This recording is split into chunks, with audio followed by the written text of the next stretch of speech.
Hello everyone, today I'm going to vent a little. This is a spontaneous video, in a way. I want to talk about how the Studio Series line is gradually becoming disappointing. Originally, it was a line created to celebrate 10 years of live-action films. Live-action films. 8 years after its launch, this direction seems to have been completely forgotten.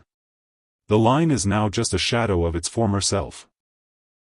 G1 is everywhere and is infiltrating this line as well, imposing its simplistic and uninteresting aesthetic and taking the place of much more interesting figures. I was really hoping the Commander 2027 leak would be Dark of the Moon Devkin, but nope, more G1, always. Studio Series was the only way fans of the films could satisfy their needs, but now that's no longer the case.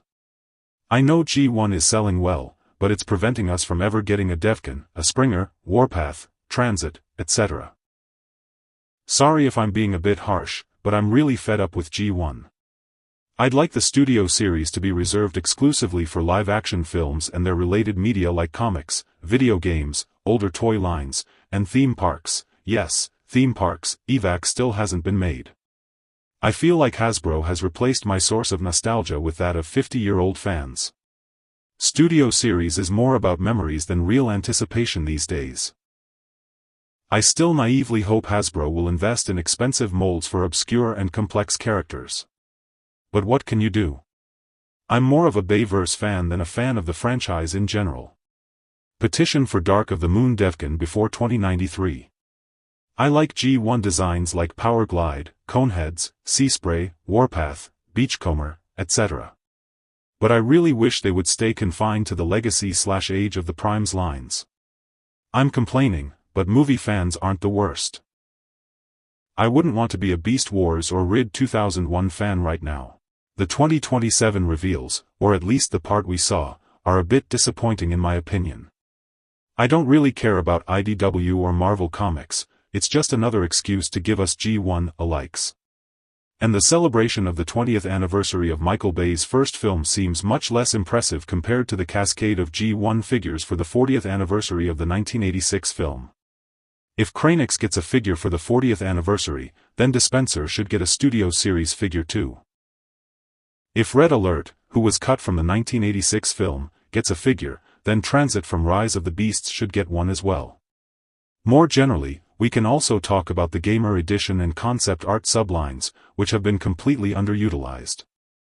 The Gamer Edition has only produced war for Cybertron and Devastation. I applaud the initiative to do something other than G1, but I would have preferred a new Breakaway, a Warpath, Silverbolt, or Air Raid to the War for Cybertron design. The Concept Art line has only had 2 measly Core Class figures, 2 Deluxe figures, and 1 Leader figure, namely Megatron, but it's a marketable name, so it's acceptable. I doubt we'll ever get a Springer figure of Revenge of the Fallen in this subline. I hope I'm wrong. The Concept Art line has mainly focused on the Bumblebee movie, so once again, freaking G1 alike figures. I bet the comic book line will be much more extensive with plenty of interchangeable G1 designs, but that the movie comics will be largely ignored. Of course, I realize it's not necessarily the designer's fault, and that Hasbro remains a capitalist company seeking return on investment at all costs, but I'd like more color in the line, more diversity.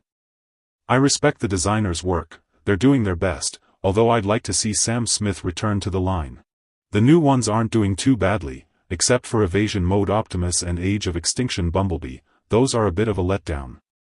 I sound like a spoiled, angry kid trying to impose my tastes, but even if just one of the characters I just mentioned were released, I'd be happy. A simple deluxe Silverbolt from the Dark of the Moon game would be incredible. Maybe it's my turn to be an extreme fanboy now, like the G1 purists back when the first movies came out. Except I'm not sending death threats to the designer. But I doubt it's that harmful. There's currently a hegemony in a product line where the G1 doesn't belong, it's an extreme, and that's detrimental. Since the introduction of the 86 subline, and can we even call it a subline when it completely replaces the core products, it's been a long, endless downward spiral. But I'm holding on to a little hope, by default.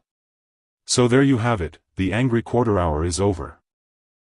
My wish for the coming years is less, or even no, G1 and much more Movieverse figures. Thank y'all for watching and have a break from the internet.